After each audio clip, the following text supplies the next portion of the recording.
नमस्कार। अनमोल साहित्य में आज आप सुन रहे हैं मुंशी प्रेमचंद जी की लिखी एक बहुत ही अच्छी कहानी बौड़म। तो आइए कहानी सुनते हैं। मुझे देवीपुर गए हुए 5 दिन हो चुके थे, पर ऐसा एक भी दिन न था कि बौड़म की चर्चा न हुई हो। मेरे पास सुबह से शाम तक गांव के लोग बैठे रहते थे। मुझे अपनी भोग्यता को प्रदर्शित करने का न कभी ऐसा अवसर ही मिला था और न प्रलोभन ही। मैं बैठा बैठा इधर उधर के गप्पे उड़ाया करता। बड़े लाट ने गांधी बाबा से यह कहा और गांधी बाबा ने यह जवाब दिया, अभी आप लोग क्या देखते हैं, आगे देखिएगा क्या क्या गुल खिलाते हैं। पूरे 50,000 जवान जेल जाने को तैयार बैठे हुए हैं। गांधी जी ने आज्ञा दी है कि हिंदुओं में छूत छात का भेद न रहे, नहीं तो देश को और भी अधीन देखने पड़ेंगे। अस्तु लोग मेरी बातों को तन्मय होकर सुनते थे। उनके मुख फूल की तरह खिल जाते। आत्माभिमान की आभा मुख पर दिखाई देती। गदगद कंठ से कहते, अब तो महात्मा जी ही का भरोसा है। मैंने एक दिन पूछा, आखिर यह बौड़म है कौन, कोई पागल है क्या? एक सज्जन ने कहा, महाशय पागल क्या है, बस बौड़म है। घर में लाखों की संपत्ति है। शक्कर की एक मिल सिवान में है, 2 कारखाने छपड़े में हैं, 3-3, 4-4 सौ के तलब वाले आदमी नौकर है। पर इसे देखिए, फटेहाल घुमा करता है। घर वालों ने सिवान भेज दिया था कि जाकर वहाँ निगरानी करे। 2 ही महीने में मैनेजर से लड़ बैठा। उसने यहाँ लिखा, मेरा इस्तीफ़ा लीजिए। आपका लड़का मजदूरों को सिर चढ़ाए रखता है, वे मन से काम नहीं करते। आखिर घर वालों ने बुला लिया।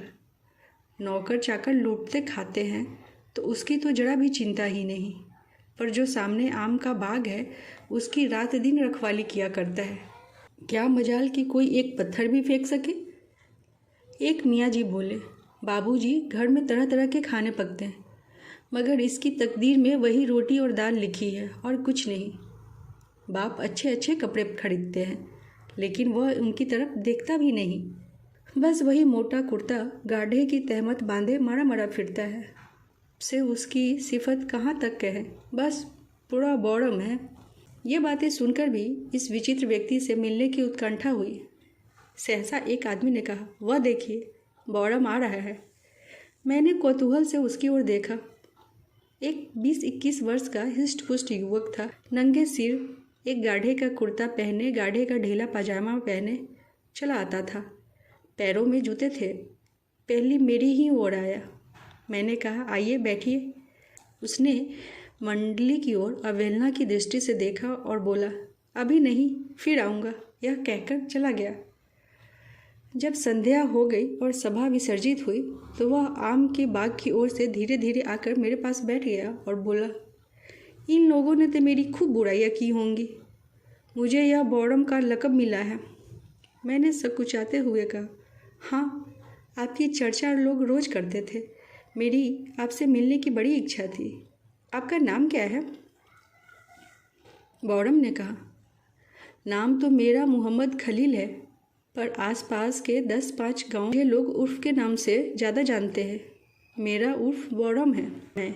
आखिर लोग आपको बौड़म क्यों कहते हैं?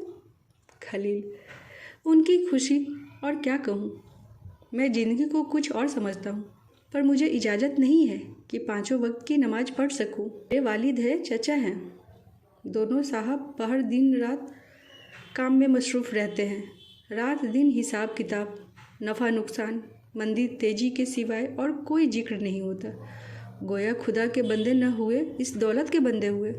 चचा साहब है, वह पहर रात तक सिरे के पीपों के पास खड़े होकर उन्हें गाड़ी पर लदवाते हैं।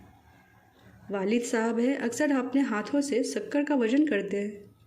दोपहर का खाना शाम को और शाम का खाना आधी रात को खाते हैं। किसी को भी नमाज पढ़ने की फुर्सत नहीं। मैं कहता हूँ, आप लोग इतना सिर मगज क्यों करते हैं? बड़े कारोबार में सारा काम एतबार पर होता है। मालिक को कुछ न कुछ बल खाना ही पड़ता है। अपने बलबूते पर छोटे छोटे कारोबार ही चल सकते हैं। मेरा वसूल किसी को पसंद ही नहीं। इसलिए मैं बौड़म हूँ। मैंने बोला, मेरे ख्याल में तो आपका उसूल ठीक है खलील, ऐसा भूल कर भी न कहिएगा, वरना एक की जगह दो दो बौड़म हो जाएंगे। लोगों को कारोबार के सिवा न दिन से गरज है, न दुनिया से, न मुल्क से, न कौम से। मैं अखबार मंगाता हूँ। स्मरणा फंड में कुछ रुपए भेजना चाहता हूँ। खिलाफत फंड को मदद भी करना अपना फ़र्ज समझता हूँ। सबसे बड़ा सितम है कि खिलाफत का रजाकार भी हूँ। क्यों साहब, जब कौम पर, मुल्क पर और दीन पर चारों तरफ से दुश्मनों का हमला हो तो क्या मेरा फ़र्ज नहीं है कि जाति के फ़ायदे को कौम पर कुर्बान कर दूँ? इसलिए घर और बाहर मुझे बौड़म का लक़ब दिया गया है। मैंने बोला, आप तो वह कर रहे हैं जिसकी इस वक्त कौम को ज़रूरत है खलील।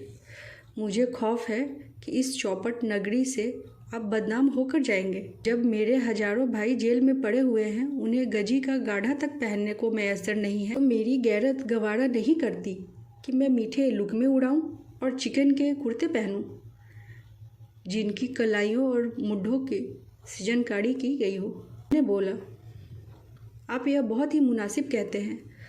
अफसोस है कि और लोग आप जैसा त्याग करने के काबिल नहीं। खलील, मैं इसे त्याग नहीं समझता, न दुनिया को दिखाने के लिए यह वेश बनाकर घूमता हूँ। मेरा जी ही लज्जत और शौक़ से फिर गया है।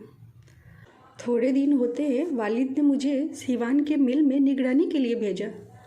मैंने वहाँ जाकर देखा तो इंजीनियर साहब के खानसामे, बैरे, मेहतर, धोबी, माली, चौकीदार सभी मजदूरों की जेल में लिखे हुए थे। काम साहब का करते थे, मजदूरी कारखाने से पाते थे। साहब बहादुर खुद तो बेउसूल है, पर मजदूरों पर इतनी सख्ती थी कि अगर 5 मिनट की देर हो जाए तो उनके आधे दिन की मजदूरी कट जाती थी। मैंने साहब की मिजाज पुरसी करनी चाहिए, मजदूरों के साथ रियायत करनी शुरू की। फिर क्या था, साहब बिगड़ गए, इस्तीफे की धमकी दी। घर वालों को उनके सब हालात मालूम है। पल्ले दर्जे का हरामखोर आदमी है, लेकिन उसकी धमकी पाते ही सबके होश उड़ गए। मैं तार से वापस बुला लिया गया और घर पर मेरी खूब ले दे हुई। पहले बौड़म होने में कुछ कोर कसर थी, वह पूरी हो गई। न जाने साहब से लोग क्यों इतना डरते हैं। मैंने बोला, आपने वही किया जो इस हालत में मैं भी करता। मैं तो पहले साहब पर गबन का मुकदमा दायर करता, बदमाशों से पिटवाता, तब बात करता। ऐसे हरामखोरों की तो यही सजाएं हैं खलील। फिर तो 1 और 2 हो गए। अफसोस यही है कि आपका यहाँ क़याम न रहेगा। मेरा जी चाहता है कि चंद रोज़ आपके साथ रहूं। मुद्दत के बाद आप ऐसे आदमी मिले हैं जिससे मैं अपने दिल की बातें कह सकता हूँ। इन गंवारों से मैं बोलता भी नहीं।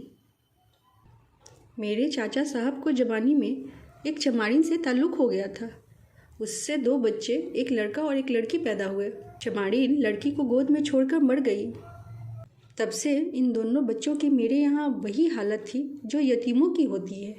कोई बात न पूछता था, उनको खाने पहनने को भी न मिलता। बेचारे नौकरों के साथ खाते और बाहर झोपड़े में पड़े रहते थे। जनाब, मुझसे यह न देखा गया। मैंने उन्हें अपने दस्तरखान पर खिलाया और अब भी खिलाता हूँ। घर में कोहराम मच गया, जिसे देखिए मुझ पर त्योड़िया बदल रहा है, मगर मैंने परवाह न की, इसलिए मैं बौड़म कहलाता हूँ। मैंने कहा, जो लोग आपको बौड़म कहते हैं वे खुद बौड़म हैं खलील। जनाब, इनके साथ रहना अजीब है। शाह काबुल ने कुर्बानी की मुमानियत कर दी है। हिंदुस्तान के उलम्मा ने भी यही फतवा दिया, पर यहाँ खास मेरे घर कुर्बानी हुई। मैंने हरचंद बावला मचाया, पर मेरी कौन सुनता है।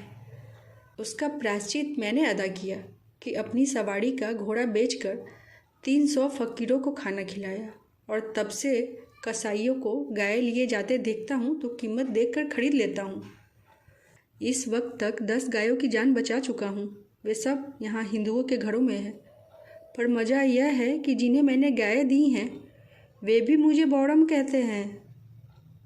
मैं भी इस नाम का इतना आदी हो गया हूँ कि अब मुझे इससे मोहब्बत हो गई है। मैंने कहा, आप जैसे बौड़म काश मुल्क में और ज़्यादा होते। खलील ने कहा, लीजिए, आपने भी बनाना शुरू कर दिया। यह देखिए, आम का बाग है, मैं उसकी रखवाली करता हूँ। लोग कहते हैं जहाँ हजारों का नुकसान हो रहा है वहाँ तो देखभाल करता नहीं। जरा सी बगिया की रखवाली में इतना मुस्तैद। जनाब, यहाँ लड़कों का यह हाल है कि एक तो आम खाते हैं और 25 आम गिराते हैं। कितने ही पेट चोट खा जाते हैं और फिर किसी काम के नहीं रहते। मैं चाहता हूँ कि आम पक जाए, टपकने लगे, तब जिसका जी चाहे चुन ले जाए। कच्चे आम खराब करने से क्या फ़ायदा? यह भी मेरे बौड़मपन में दाखिल है। ये बातें हो रही थी कि सहसा 3-4 आदमी एक बनियों को पकड़े घसीटते हुए आते दिखाई दिए। पूछा तो उन चारों आदमियों में से एक ने, जो सूरत से मौलवी मालूम होते थे, कहा, यह बड़ा बेईमान है, इसके बाट कम हैं। अभी इसके यहाँ से सेर भर घी लाया हूँ, घर पर तौलता हूँ तो आधा पाव गायब। अब जो लौटाने आया हूँ तो कहता है मैंने तो पूरा तौला था। पूछो, अगर तूने पूरा तौला था तो क्या मैं रास्ते में खा गया? अब ले चलता हूँ थाने पर, वहीं इसकी मरम्मत होगी। दूसरे महाशय, जो वहाँ डाक खाने के मुंशी थे, बोले, इसकी हमेशा की यही आदत है, कभी पूरा नहीं तौलता। आज ही 2 आने की शक्कर मंगवाई। लड़का घर लेकर गया तो मुश्किल से 1 आने की थी। लौटाने आया तो आंखें दिखाने लगा। इसके बाटों की आज जांच करानी चाहिए। तीसरा आदमी अहिर था। अपने सिर पर खली की गठरी उतार कर बोला, साहब, यह 11 रुपये की खली है, 6 सेर के भाव से दी थी। घर पर तौला तो 2 सेर की हुई। लाया कि लौटा दूंगा, पर यह लेता ही नहीं। अब इसका निपटारा थाने में ही होगा। इस पर कई आदमियों ने कहा, यह सचमुच बेईमान आदमी है। बनिए ने कहा, अगर मेरे बाट रत्ती भर भी कम निकले तो 1000 रुपये डांट दूंगा। मौलवी साहब ने कहा, तो कमबख्त टाँकी मारता होगा। मुंशी जी बोले, टाँकी मार देता है, यही बात है। अहिर ने कहा, दोहरे बाट रखे हैं, दिखाने के और बेचने के और। इसके घर की पुलिस तलाशी ले। बनिए ने फिर प्रतिवाद किया। पकड़ने वालों ने फिर आक्रमण किया। इसी तरह कोई आधा घंटा तक तकरार होती रही। मेरी समझ में न आता था कि क्या करूं। बनिए को छुड़ाने के लिए जोर दूं या जाने दूं। बनिए से सभी जले हुए मालूम होते थे। खलील को देखा तो गायब, न जाने कब उठकर चला गया। बनिया किसी तरह न दबता था, यहाँ तक कि थाने जाने से भी न डरता था। ये लोग थाने जाना चाहते थे कि बौड़म सामने से आता दिखाई दिया। उसके एक हाथ में एक टोकरा था, दूसरे हाथ में एक कटोरा और पीछे एक 7-8 बरस का लड़का। उसने आते ही मौलवी साहब से कहा, यह कटोरा आपका ही है काजी जी? मौलवी चौंक कर, हाँ है तो फिर तुम मेरे घर से इसे क्यों लाए? बौड़म, इसलिए कि कटोरी में वही आधा पाव घी है जिसके विषय में आप कहते हैं कि बनिए ने कम तौला। घी वही है, वजन वही है। बेईमानी गरीब बनिए की नहीं है, बल्कि काजी हाजी मौलवी हुजूर मत की है।